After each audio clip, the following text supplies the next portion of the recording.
First contact and invasion. The vast expanse of space had always beckoned humanity, promising adventure and discovery. But on that fateful day in 2157, as the Arc-1 colony ship neared the edges of the Andromeda galaxy, adventure turned to terror. Captain Elena Rodriguez stood on the bridge, her dark eyes fixed on the swirling cosmic dust ahead. The ship's AI, had just alerted her to an anomaly in the sensor readings. "Captain, I'm detecting multiple objects approaching at high velocity. Configuration unknown."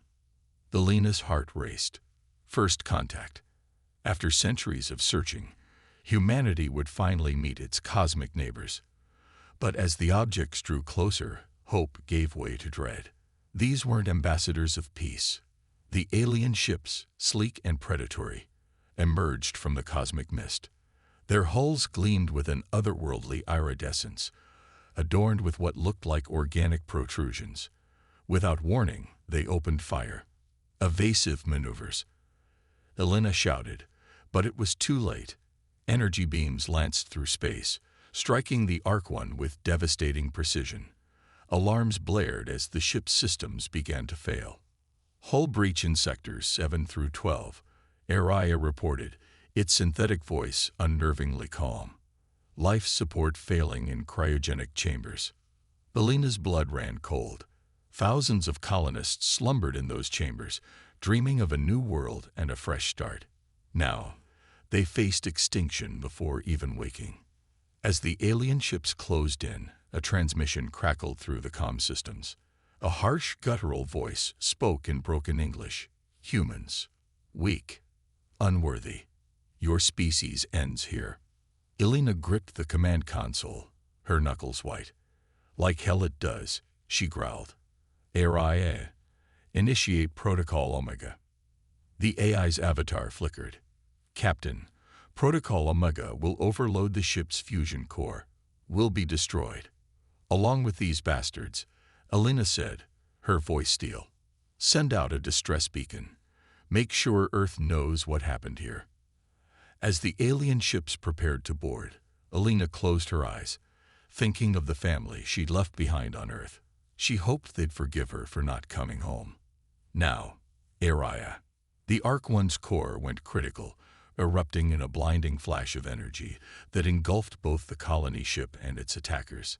In an instant, they were gone, leaving only debris and a fading distress signal as testament to humanity's first, disastrous encounter with alien life. Back on Earth, the distress beacon's message sent shockwaves through global society. Governments convened emergency sessions, militaries went on high alert, and civilians alternated between panic and disbelief. Humanity had dreamed of first contact for centuries, but not like this. Not as prey.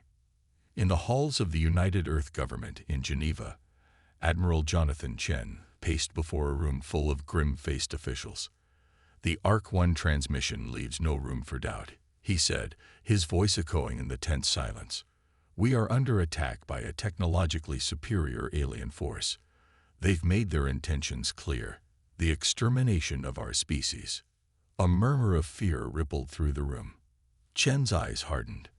"But they've underestimated us. Humanity has faced extinction before, from our own wars, from plagues, from environmental disaster. Each time, we've adapted, we've survived. And now, we'll do it again." He activated a holographic display, showing Earth's orbital defenses. "We've been preparing for this possibility for decades. Operation Sentinel is now in effect. All orbital platforms are being weaponized. We're accelerating production of our latest fusion drives and energy weapons." "And what of the colonies?" asked a representative from Mars. "We're defenseless out there." Chen nodded gravely. "We're dispatching rapid response fleets to all off-world colonies. But I won't lie. Some may be lost before help arrives. Our priority must be the defense of Earth and the preservation of our species." As the meeting adjourned, Chen found himself alone with President Yara Okafor. The weight of command seemed to press down on her shoulders. "Do you really think we can win this, Admiral?" she asked softly. Chen met her gaze. "I think we have no choice but to try, Madam President. Humanity's greatest strength has always been our ability to unite in the face of adversity. We'll need that strength now more than ever." In the weeks that followed, Earth became a planet transformed. Industries retooled for war production. Scientists worked around the clock to unlock the secrets of alien technology gleaned from the Arc One's final transmission. Military enlistment soared as millions volunteered to defend their homeworld. But it wasn't enough. The alien armada, which humans would come to know as the Voraks, arrived with overwhelming force. Their ships darkened the skies, impervious to most of Earth's hastily prepared defenses. In orbit, brave men and women in fighters and destroyers threw themselves against the Voraks fleet. They fought with desperate courage, knowing each moment they held the line bought more time for the civilians below to reach the vast underground shelters being hurriedly constructed. On the ground, cities burned. The Voraks deployed horrific bioweapons that turned verdant farmland into barren wastes. Millions died in the first wave alone, but humanity refused to break. In the ruins of New York, a group of survivors led by former paramedic Sarah Kamali established a network of hidden medical clinics. They treated the wounded and researched countermeasures to Voraks bioweapons, all while evading alien patrols. In the Australian outback, Aboriginal guides led refugees to ancient sacred sites, using knowledge passed down for millennia to find water and shelter in the harsh landscape. The Voraks, unfamiliar with Earth's terrain, struggled to track them. And in a secret facility deep beneath the Himalayas, a team of scientists led by Dr. Ravi Chandrasekhar worked feverishly to reverse engineer Voraks technology. Every small breakthrough was transmitted to resistance cells worldwide, slowly leveling the technological playing field. 6 months into the invasion, with half the Earth's surface under Voraks control, humanity's situation seemed dire. But in the heart of occupied London, a discovery was about to change everything. Kate Chen, Admiral Chen's daughter, and a brilliant xenobiologist, had been captured early in the invasion. Forced to work alongside Vorak scientists, she had secretly been studying their physiology. And she had found a weakness. As Vorak's guards patrolled outside her lab, Kate encrypted a message and hid it in a burst of static, a trick she'd learned from her father. The message bounced between hidden resistance relays before reaching the Admiral's command bunker. Chen's eyes widened as he decoded his daughter's findings. "My God," he breathed. "We have a chance." He turned to his staff, a fierce light in his eyes. "Get me the President. It's time to launch Operation Prometheus." As the orders went out, resistance cells worldwide sprang into action. The counterattack was about to begin. Humanity, battered but unbroken, was ready to show the Voraks and the galaxy what they were truly capable of: human resilience and counterattack.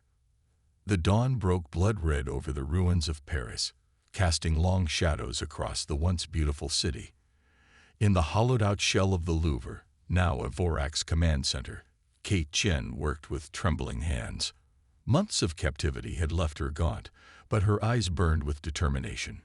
She knew her father had received her message. Now she had to play her part in Operation Prometheus.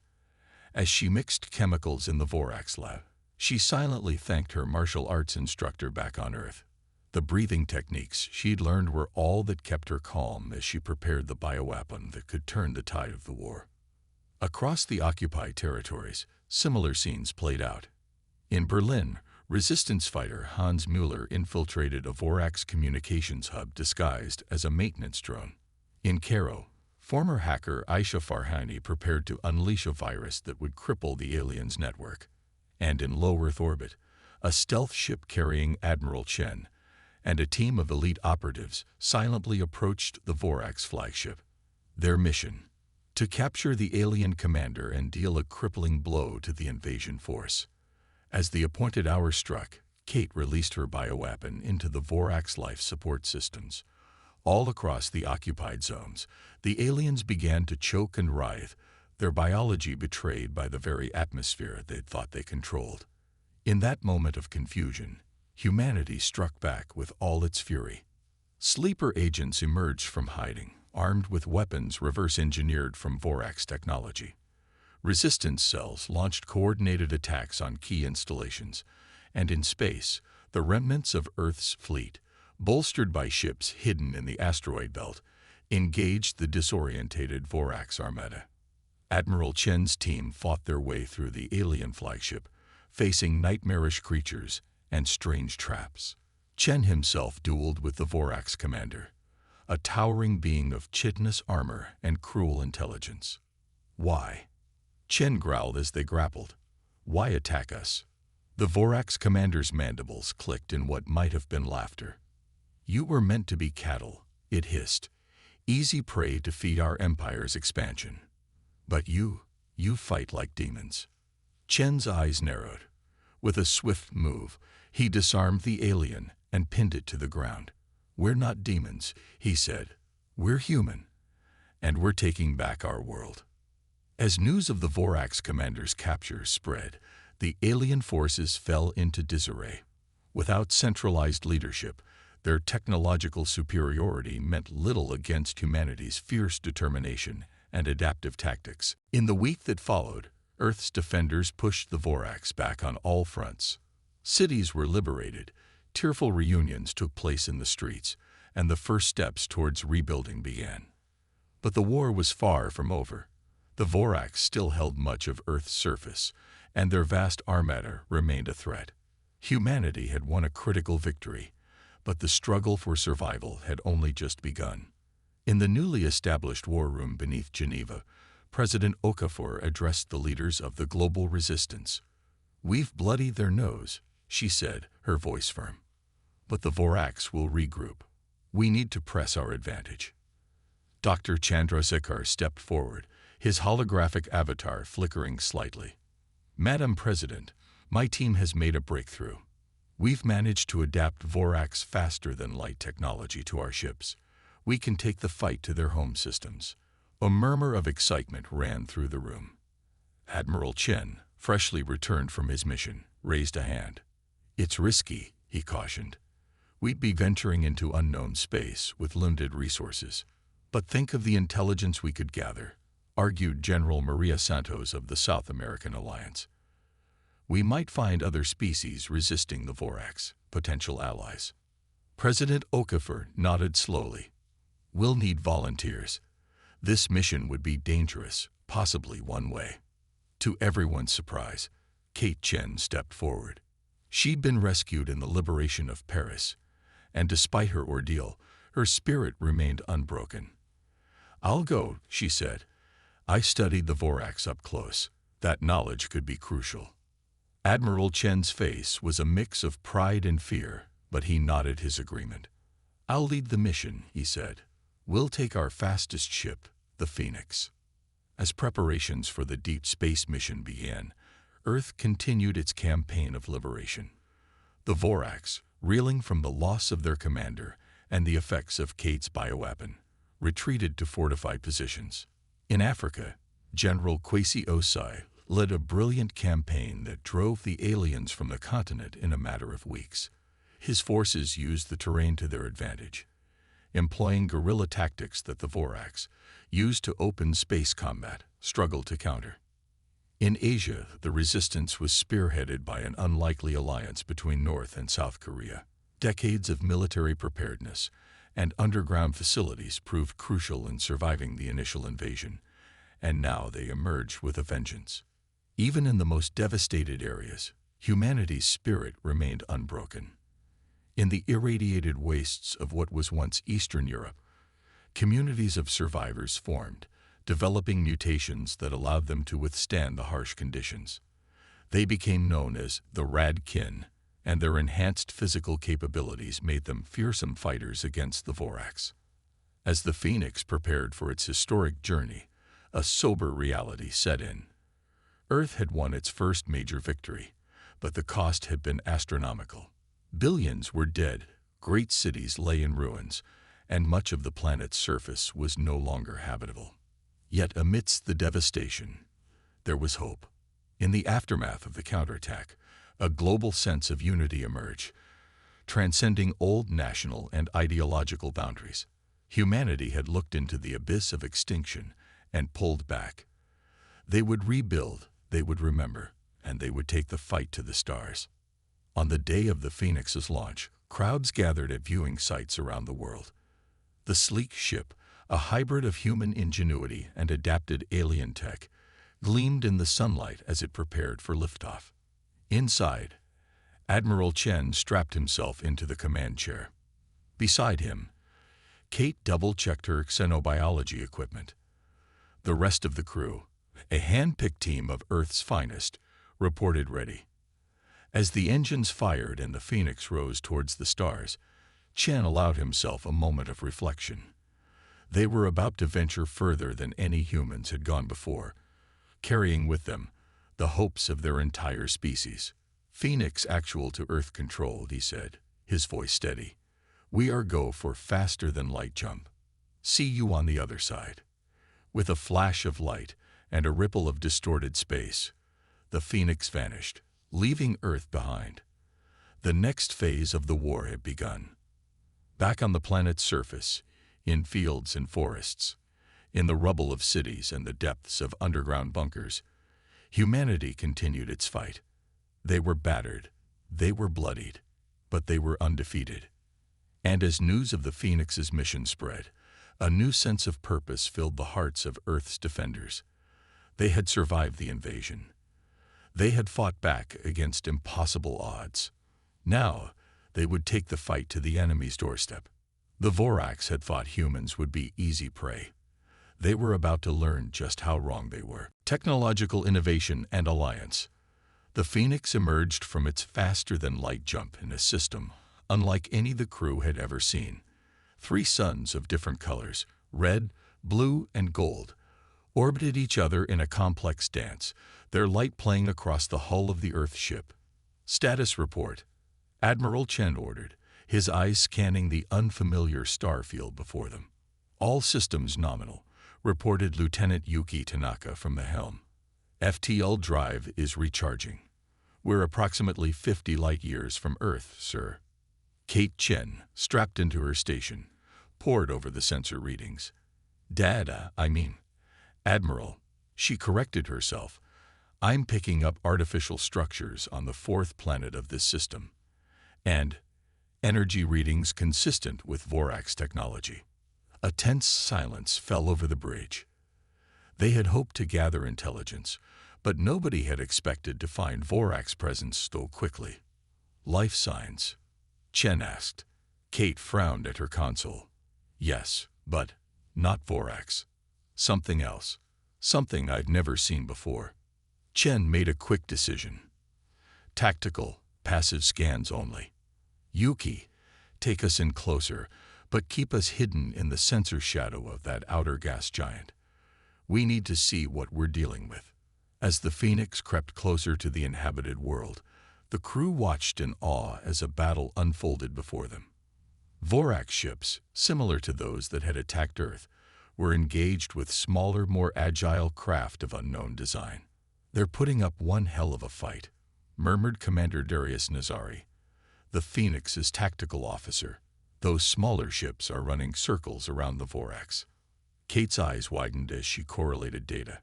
"Admiral, I don't think this is invasion. It looks like a liberation.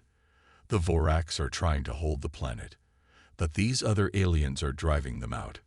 Chen leaned forward, his mind racing. Here, perhaps, was the opportunity they had hoped for. "Darius, prepare a first contact package. Let's introduce ourselves to the enemy of our enemy." The Phoenix decloaked, broadcasting a message of peace in every language and mathematical cipher they could think of. For a tense moment, it seemed their gesture might be misinterpreted. Several of the alien ships broke off from their engagement with the Vorax and moved to intercept the Phoenix. "Hold position," Chen ordered, his voice calm despite the potential threat. "Let's show them we're not here to fight." As the alien ships drew closer, the crew of the Phoenix got their first clear look at their design. The vessels were organic in appearance, almost crystalline, with pulsing veins of energy running through their hulls. They moved with a grace that seemed to defy the laws of physics as humans understood them. Suddenly, the main view screen flickered to life. The image that appeared caused several crew members to gasp. The alien was vaguely humanoid, but its skin was a shifting palette of iridescent colors. Multiple eyes blinked in sequence around a central sensory cluster, and tendrils that might have been hair or additional appendages waved gently, as if underwater. "Greetings, humans of Earth," the alien spoke, its voice a melodious trill that somehow conveyed perfect English. "We are the Avaloni. We have been expecting you." Admiral Chen blinked in surprise, but quickly regained his composure. "Greetings, Avaloni. I am Admiral Jonathan Chen of Earth. We've come seeking allies against the Vorac's threat. But how did you know to expect us?" The Avaloni's skin rippled in what might have been amusement. "We have been observing your world for some time, Admiral. Your species' resistance against the Vorax has been most impressive. We had hoped you would find your way to the stars." Over the next few hours, as the combined Avaloni and human forces drove the last of the Vorax from the system, Chen and his crew learned the true scope of the galactic conflict they had stumbled into. The Vorax, it turned out, were a scourge known to much of the galaxy. Their empire spanned hundreds of systems, built on the subjugation and exploitation of other species. The Avaloni were part of a loose coalition of races fighting against Vorax expansion, but the war had been at a stalemate for centuries. "Your arrival changes everything," explained Zara Vex, the Avaloni commander. Her form shimmered as she walked Chen through a holographic map of the galaxy. "The Vorax considered your sector of space to be easy conquests. Your resistance has thrown their entire strategy into chaos." Kate, who had joined the briefing, leaned forward eagerly. "We developed countermeasures to their bioweapons," she said, "and we've begun to adapt their technology. If we pooled our knowledge—" Zara Vex's tendrils waved in excitement. "Precisely. The Vorax have grown complacent, relying on the same tactics and technology for millennia. But humans, you adapt at a rate we've never seen before. With your innovation and our resources, we might finally turn the tide of this war." The next few weeks were a whirlwind of cultural and technological exchange. The crew of the Phoenix marveled at Avaloni biotechnology, which melded organic and mechanical components in ways that seemed like magic. In turn, the Avaloni were impressed by humanity's rapid advancement and creative problem-solving. Dr. Chandrasekhar, conferencing in from Earth, worked with Avaloni scientists to enhance the faster-than-light drives. Kate collaborated with xenobiologists to refine her bioweapon, making it even more potent against Vorax physiology. And Commander Nazari found himself engaged in long discussions about tactical doctrine with Avaloni strategists, each side learning from the other's approaches to warfare. But it wasn't all military preparations. Cultural exchanges flourished as well. Avaloni artists were fascinated by human music and visual arts. Humans, in turn, were captivated by Avaloni multisensory performances that engaged senses they didn't even know they had. As the Phoenix prepared to return to Earth with news of the Alliance and a wealth of new technology, Admiral Chen reflected on how far they had come. Just months ago, humanity had been fighting for its very survival. Now they were taking their place among the stars, ready to play a pivotal role in a galactic conflict. "We thought we were alone in the universe," he mused to Zara Vex as they looked out over the alien world below. "Now we find ourselves part of something greater than we ever imagined." The Avaloni commander's skin shifted to a deep blue, a sign Chen had learned to associate with solemnity. "The road ahead will not be easy, Admiral," she said. "The Vorax will not take this alliance lightly. They will strike at Earth with even greater fury." Chen nodded, his jaw set with determination. "Let them come," he said. "We'll be ready. And this time, we won't be fighting alone." As the Phoenix broke orbit, escorted by an honor guard of Avaloni ships, its crew felt the weight of history upon them.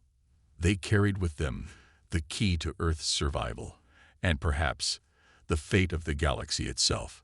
Back on Earth, the news of the Avaloni Alliance was met with jubilation and renewed determination. The knowledge that humanity was not alone in its struggle, that there were others out there fighting the same enemy, energized the global war effort. Factories retooled once again, this time to incorporate Avaloni biotechnology into Earth's defenses. The strange organic-mechanical hybrids began to appear in cities around the world, repairing damage and purifying areas tainted by Vorax weapons. In orbit, the remnants of Earth's fleet underwent a startling transformation.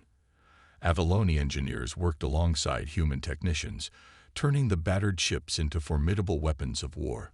Hull plating became self-repairing weapon systems adapted in real time to enemy tactics, and faster-than-light drives promised to take the fight directly to Vorax-controlled systems.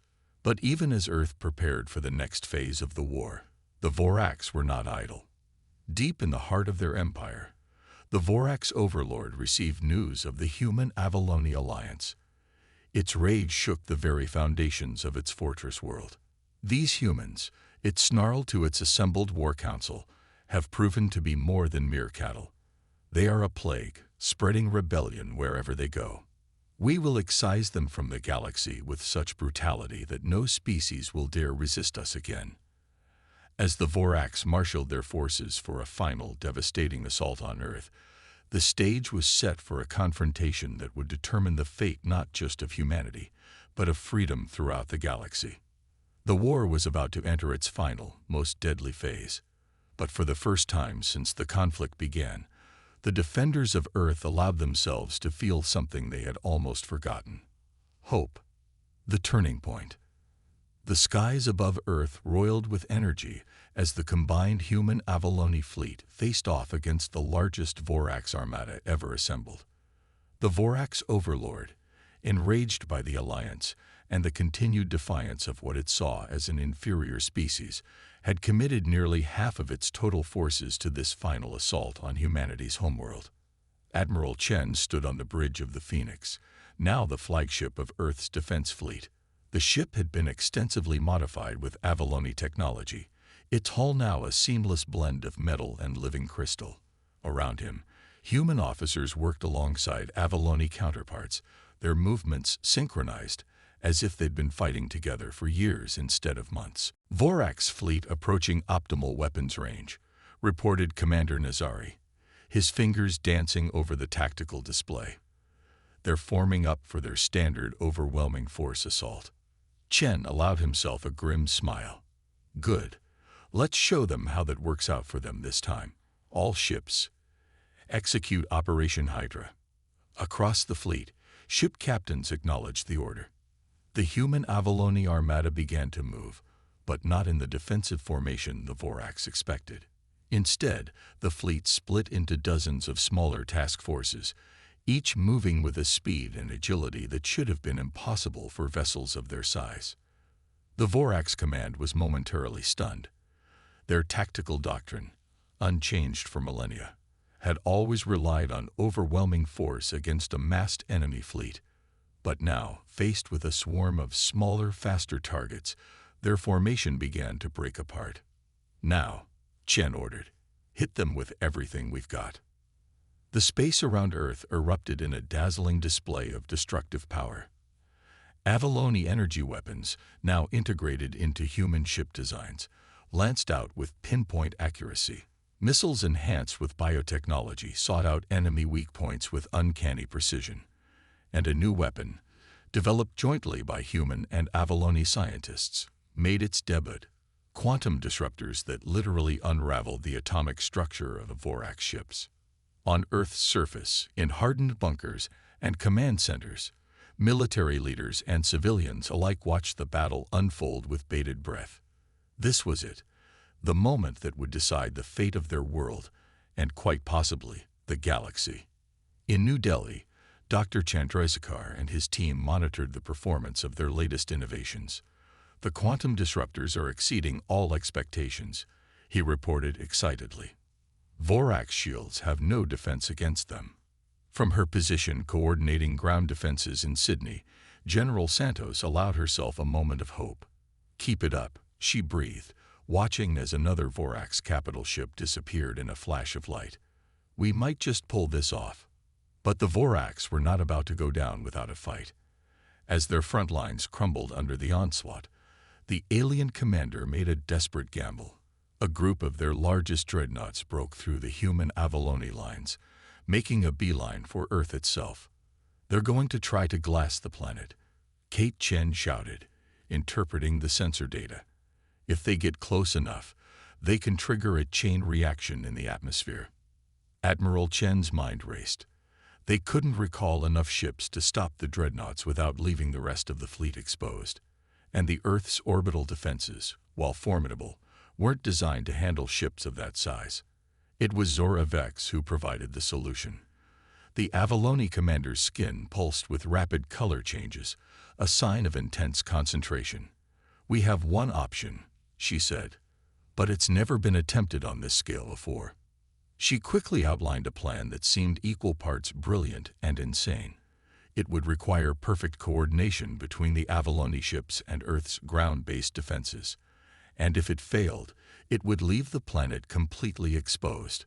Chen looked around the bridge, seeing the determination in every face, human and Avalone alike. "Do it," he ordered. What happened next would be debated and analyzed for years to come. As the Vorax dreadnoughts entered Earth's upper atmosphere, Avalone ships began to glow with an intense, otherworldly light. Beams of pure energy lanced down from the ships, linking up with transmission arrays hastily deployed on the planet's surface. For a moment, it seemed as if nothing was happening. Then, with a sound that seemed to shake the very fabric of reality, a shimmering barrier sprang into existence around the entire planet. The Vorax ships slammed into it at full speed, their immense kinetic energy reflected back upon them. In a series of spectacular explosions, the dreadnoughts tore themselves apart. A stunned silence fell over the battlefield, broken only by the chatter of sensors and the heavy breathing of tense crew members. Then, as the realization of what had just happened sank in, cheers erupted across the fleet and on the planet below. The Vorax fleet, seeing their ultimate weapon destroyed and their forces in disarray, began a ragged retreat. Ships disappeared into faster-than-light jumps, leaving behind a debris field that would serve as a monument to their defeat for centuries to come. As the last enemy ships fled, Admiral Chen allowed himself to slump in his chair, the tension of the past hours finally catching up with him. "Status report," he managed, his voice hoarse. "Enemy fleet in full retreat, sir," Nazari reported, unable to keep the grin off his face. "We've won. Earth is safe." Chen shook his head in wonder. "Not just Earth," he said. "Send word to the Avalone homeworld and all our allies. The Vorax have been dealt a blow they won't recover from easily. The tide of the war has turned." As news of the victory spread, celebrations broke out across Earth and on allied worlds throughout the galaxy. The Vorax, long thought invincible, had been defeated in a decisive battle. More importantly, the alliance had proven that different species working together could achieve the impossible. In the days that followed, as the work of rebuilding began, humanity found itself in a position it had never imagined. No longer were they isolated on their single world, struggling for survival. Now they were part of a galactic community, respected for their ingenuity and fighting spirit. The war was not over. The Vorax still controlled vast swathes of the galaxy, and rooting them out would be the work of years, perhaps decades.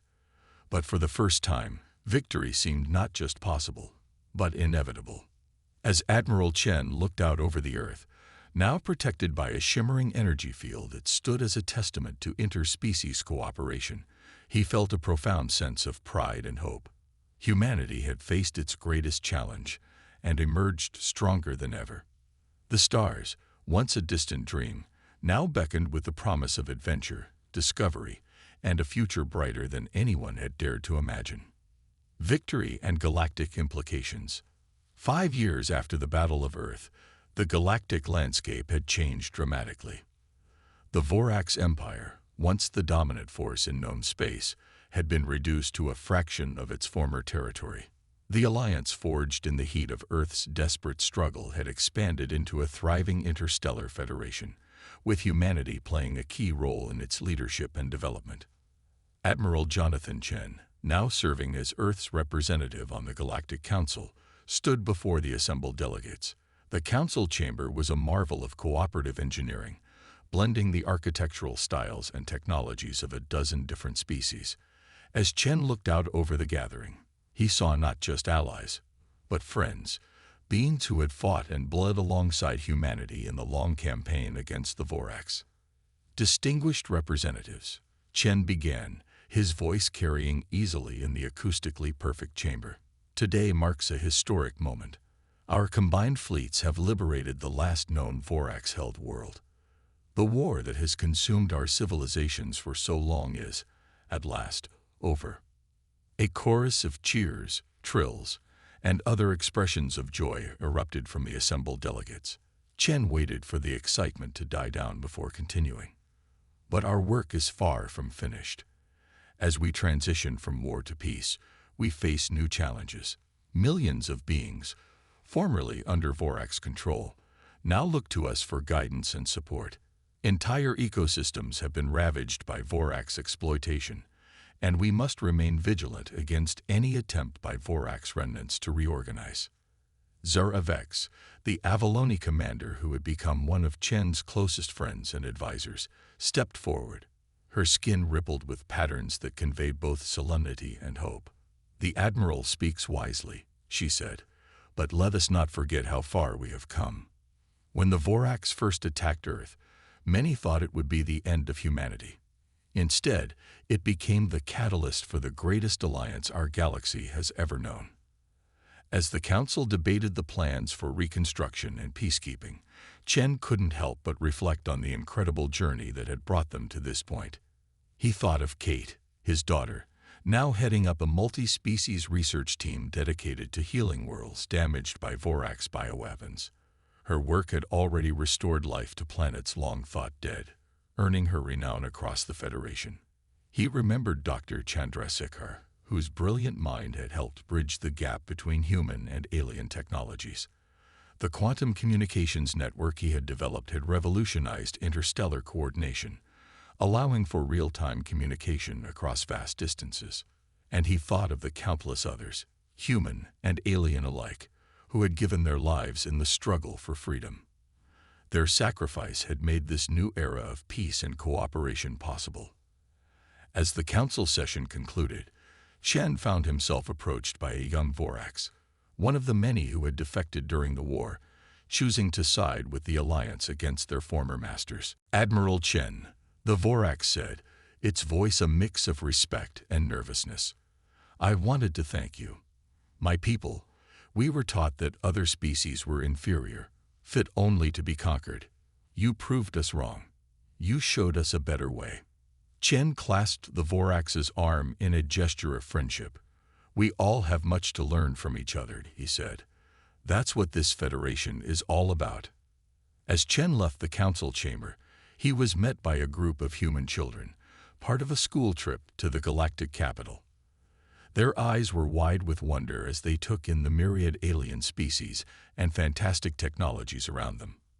"Admiral," one young girl asked, her voice filled with awe, "what's it like out there, among the stars?" Chen knelt down to meet her gaze, smiling warmly. "It's beautiful," he said, "and sometimes it's terrifying. But mostly, it's filled with wonders beyond imagination. And you know what? Humanity is just getting started. Who knows what incredible discoveries you and your generation will make." The children cheered, their excitement palpable. As Chen watched them run off to explore more of the station, he felt a profound sense of satisfaction. This was what they had fought for, not just. This was what they had fought for, not just survival, but the chance to thrive, to explore, to grow beyond the confines of their home planet. As Chen made his way to his quarters, he passed through areas of the station showcasing the fruits of interspecies cooperation. There were laboratories where human scientists worked alongside Avaloni biotechnologists, developing cures for diseases once thought incurable. Workshops hummed with activity as engineers from a dozen worlds collaborated on new forms of clean energy and faster-than-light travel. In a vast arboretum, plants from hundreds of worlds grew together in a carefully maintained ecosystem. Chen paused to admire a flower that seemed to shift colors as he watched, a gift from a newly discovered sentient plant species grateful for liberation from Vorax rule.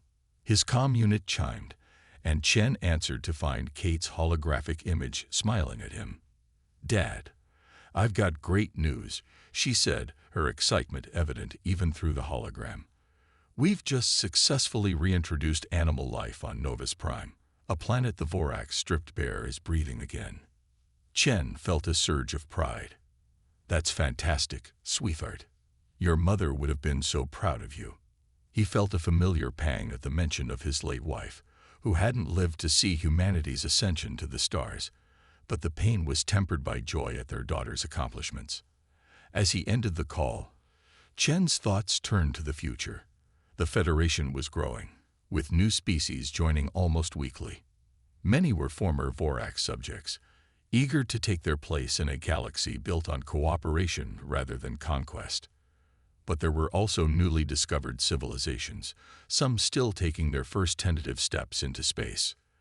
The challenge now was to guide this burgeoning alliance, to ensure that the hard-won peace was not squandered. There were still threats out there. Remnants of the Vorax fleet turned to piracy, mysterious signals from beyond the galactic rim that hinted at unknown civilizations, and the ever-present risk that power and complacency could corrupt even the noblest of intentions. But Chen had faith in the resilience of his own people, who had stared extinction in the face and not only survived but thrived. Faith in the wisdom of allies like the Avaloni, whose ancient civilization had much to teach humanity, and faith in the shared desire for peace and progress that seemed to unite sentient beings across the cosmos. As he entered his quarters, Chen was greeted by a spectacular view of Earth, visible through a vast window. From this distance, the scars of the Vorax invasion were no longer visible. The planet gleamed blue and green, a jewel set against the backdrop of stars. But Earth was no longer humanity's only home. Chen could see the lights of lunar cities, the red glimmer of terraforming projects on Mars, and the glint of sunlight off vast space habitats in the asteroid belt. Humanity had not only survived, it had expanded, reaching out to claim its place among the stars. And yet, Earth remained special. It was a symbol of hope for species across the galaxy, a reminder that even in the darkest hours, resistance was possible. Victory could be snatched from the jaws of defeat. As Chen prepared for bed, his comm unit chimed once more. It was a message from the Galactic Survey Corps, a multi-species organization dedicated to exploration and first contact. They had detected signs of a pre-FTL civilization in a distant sector of space, one that showed promising signs of technological advancement. They were requesting Chen's input on how to proceed with potential contact. Chen smiled to himself as he began to compose a response. This was the future he had fought for, a galaxy of infinite possibilities, where the greatest adventure was always just beginning. As he drifted off to sleep, Chen's dreams were filled not with the nightmares of war that had plagued him for so long, but with visions of new worlds, new allies, and new frontiers to explore. In the space lanes around Earth, ships of 100 designs and origins moved in a celestial dance. Avaloni crystal ships glided alongside angular human vessels and the organic hulls of a dozen other species. Trade flowed, cultures mingled, and ideas sparked across the gulf of space. On a small moon of Jupiter, in a classroom filled with students from across the Federation, a young teacher pointed to a holo display of the Milky Way. "This," she said, her voice filled with wonder, "is our home. And thanks to the courage of those who came before us, it's a home we all share, a home we'll explore together." The students, human, Avaloni, and a dozen other species, leaned forward eagerly, their eyes wide with the promise of discovery. And so, as Earth turned and the galaxy spun on, A new chapter in the story of life itself was being written. Humanity, once alone and vulnerable, now stood tall among the stars, not as conquerors, but as friends, partners, and fellow explorers in the greatest adventure of all. The war that had nearly annihilated humanity had instead propelled them to heights they had never dreamed possible. The future stretched out before them, vast and bright, and full of promise.